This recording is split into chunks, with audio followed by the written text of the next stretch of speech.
नाजरीन, खलीफा दूम अमीरुल मोमिनीन हज़रत उमर फारूक रज़ी अल्लाह ताला अन्हु की 7 पुश्तों में से कोई बादशाह नहीं गुजरा था। आप भेड़ बकरियां और ऊंट चराते चराते बड़े हुए थे और आपने तलवारबाजी और तीर अंदाजी भी किसी एकेडमी से नहीं सीखी थी। नाजरीन, सिकंदर आजम, जिसको अलेक्जेंडर द ग्रेट के नाम से भी जाना जाता है, इसने ऑर्गेनाइज्ड आर्मी के साथ 10 बरसों में 17 लाख मरबा मील का इलाका फतह किया था, जबकि आप रज़ी अल्लाह ताला अन्हु ने 10 बरसों में ऑर्गेनाइज्ड आर्मी के बगैर 22 लाख मरबा मील का इलाका फतह किया, और जिसमें रोम और ईरान की 2 सुपर पावर्स भी शामिल थी। आज की जदीद साइंसी दौर, जिसमें सैटेलाइट, मिसाइल और आबदोजों के दौर में भी दुनिया के किसी हुक्मरान के पास इतनी बड़ी सुल्तनत नहीं जो हजरत उमर फारूक रज़ी अल्लाह ताला अन्हु ने ना सिर्फ घोड़ों की पीठ पर बैठकर फतह की थी, बल्कि इसका इंतजाम और अंसराम भी चलाया था। अलेक्जेंडर ने फतूहात के दौरान बेशुमार जनरल कत्ल करवाए, बेशुमार जनरलों और जवानों ने इसका साथ छोड़ा, इसके खिलाफ बगावतें भी हुई, यहाँ तक कि हिंदुस्तान में इसकी फौज ने आगे बढ़ने से साफ इनकार कर दिया था। लेकिन आप रज़ी अल्लाह ताला अन्हु के किसी साथी को इनके हुक्म से सरताबी की जुर्रत तक न हुई। आप ऐसे कमांडर थे कि आपने ऐन मैदान जंग में आलम इस्लाम के सबसे बड़े सिपा सालार हजरत खालिद बिन वलीद रज़ी अल्लाह ताला अन्हु को माजूल कर दिया और किसी को ये हुक्म टालने की जुर्रत न हुई। आपने हजरत साद बिन अबी वकास रज़ी अल्लाह ताला अन्हु को कोफे की गवर्नरी से हटा दिया। आपने हजरत हारिस बिन काब रज़ी अल्लाह ताला अन्हु से गवर्नरी वापस ले ली। आपने हजरत उमर बिन आस रज़ी अल्लाह ताला अन्हु का माल जब्त कर लिया और आपने हमस के गवर्नर को वापस बुलाकर ऊंट चराने पर लगा दिया, लेकिन किसी को हुक्म अदूली की जुर्रत न हुई।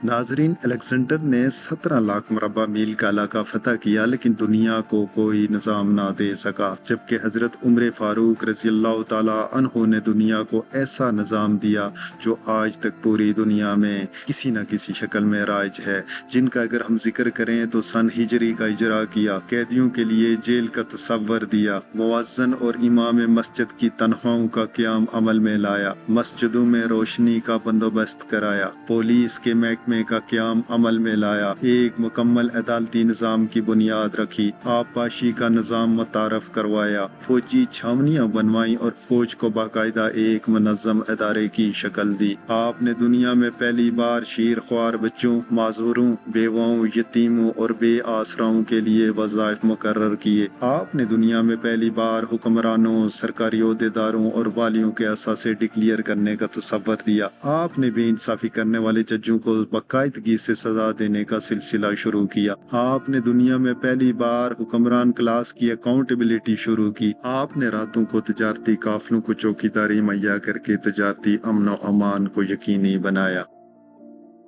नाजरीन, अगर आप उमर फारूक रज़ी अल्लाह ताला अन्हु के उसूल, खुसूसियात और रवायात की बात करें तो आप फरमाया करते थे, जो हुक्मरान अदल करते हैं वो रातों को बेखौफ सोते हैं। आपका फरमान था, कौम का सरदार कौम का सच्चा खादम होता है। आपकी मोहर पर लिखा था, उमर नसीहत के लिए मौत ही काफी है। आपके दस्तरख्वां पर कभी 2 सालन नहीं रखे। आप जमीन पर सर के नीचे ईंट रखकर सो जाया करते थे। आपको सफर के दौरान जहां नींद आ जाती थी, आप किसी दरख्त पर चादर तान कर साया करते थे और सो जाते थे, और रात को नंगी जमीन पर दराज हो जाया करते थे। आप किसी को जब सरकारी ओहदे पर फाइज करते थे तो इसके एहसासों का तखमीना लगवा कर अपने पास रख लिया करते थे, और अगर सरकारी ओहदे के दौरान इसके एहसासों में इजाफा हो जाए तो आप इसकी अकाउंटेबिलिटी करते थे।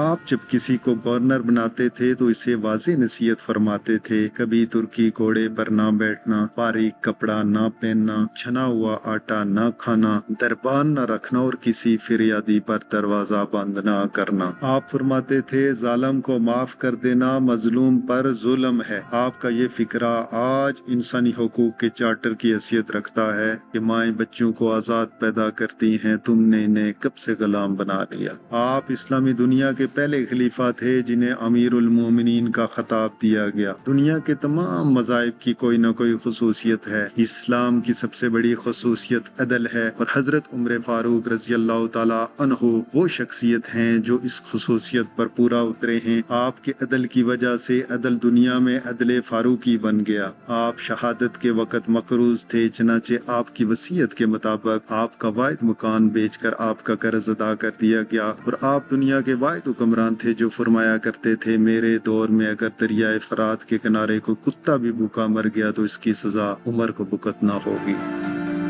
ناظرین، میں دنیا بھر کے مورخین کو دعوت دیتا ہوں کہ وہ الیگزینڈر کو حضرت عمر فاروق رضی اللہ تعالی عنہ کے سامنے رکھ کر دیکھیں۔ انہیں الیگزینڈر حضرت عمر فاروق رضی اللہ تعالی عنہ کے حضور پہاڑ کے سامنے کنکر دکھائی دے گا، کیونکہ الیگزینڈر کی بنائی سلطنت اس کی وفات کے 5 سال بعد ختم ہو گئی تھی، جبکہ آپ رضی اللہ تعالی عنہ نے اپنے دور میں جس خطے میں اسلام کا جھنڈا گاڑا، وہاں سے آج بھی اللہ اکبر کی صدائیں آتی ہیں، وہاں سے آج بھی لوگ اللہ کے سامنے سجدہ ریز ہوتے ہیں۔ دنیا میں الیگزینڈر کا نام صرف کتابوں میں سمٹ کر رہ گیا ہے، جبکہ آپ رضی اللہ تعالی عنہ کے بنائے گئے نظام دنیا کے 206 ممالک میں سے آج بھی کسی نہ کسی شکل میں موجود ہیں۔ ناظرین، اب یقین کیجئے کہ آج بھی جب کسی ڈاکخانے سے کوئی خط نکلتا ہے، پولیس کا کوئی سپاہی وردی پہنتا ہے، کوئی فوجی جوان 6 ماہ بعد چھٹی پر جاتا ہے، یا پھر حکومت کسی بچے، معذور، بیوہ یا بے آسرا شخص کو وظیفہ دیتی ہے، تو وہ معاشرہ، وہ سوسائٹی بے اختیار و غیر دانستہ طور پر آپ رضی اللہ تعالی عنہ کو عظیم تسلیم کرتی ہے۔ وہ انہیں تاریخ کا سب سے بڑا سکندر مان لیتی ہے، ماں سوائے ان مسلمانوں کے جو احساس کمتری کے شدید احساس میں کلمہ تک پڑھنے سے پہلے دائیں بائیں دیکھتے ہیں۔ ناظرین، لاہور کے مسلمانوں نے ایک بار انگریز سرکار کو دھمکی دی کہ اگر ہم گھروں سے نکل پڑے تو تمہیں چنگیز خان یاد آ جائے گا۔ اس پر جواہر لال نہرو نے مسکرا کر کہا تھا، افسوس آج چنگیز خان کی دھمکی دینے والے مسلمان یہ بھول گئے ہیں کہ ان کی تاریخ میں ایک عمر بھی ہوا کرتا تھا، جن کے بارے میں مشرکین اعتراف کرتے ہیں کہ اسلام میں اگر ایک عمر اور ہوتا تو آج دنیا میں صرف اسلام ہی دین ہوتا۔ ہم آج بھی یہ بھولے ہوئے ہیں کہ ہم میں ایک حضرت عمر فاروق بھی تھے، جن کے بارے میں رسول اللہ صلی اللہ علیہ وسلم نے فرمایا تھا کہ اگر میرے بعد کوئی نبی ہوتا تو وہ حضرت عمر بن خطاب ہوتے۔ ناظرین، آپ رضی اللہ تعالی عنہ کا یوم وفات 1 رمضان ہے۔ ان کی دین کی خدمات کو یاد کر کے ضرور ان پر ایصال ثواب کی دعائیں مانگ کر خود پر احسان کیجیے۔ صلی علی حبیبی سیدنا محمد وعلی واصحاب وبارک سلم کثیرا کثیرا۔ ناظرین، اسی کے ساتھ اپنے میزبان اسد محمود کو اجازت دیجیے۔ یار زندہ صحبت باقی، فی امان اللہ۔